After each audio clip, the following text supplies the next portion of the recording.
नमस्कार मित्रांनो. तर काल आपण पाहिलं की भारतातील सर्वात पॉवरफुल लॉ म्हणजे भारताचे संविधान.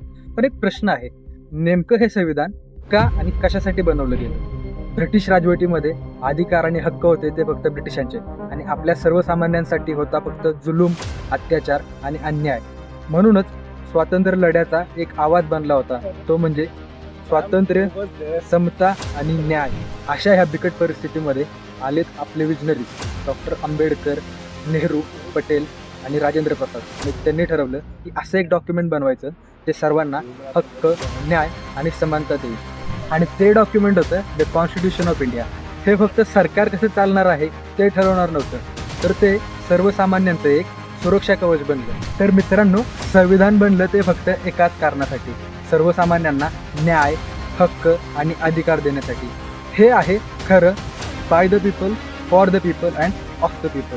तर अशाच नवनवीन माहितीसाठी फॉलो करत राहा ओंकार लेक्सच्या यूट्यूब चॅनलला.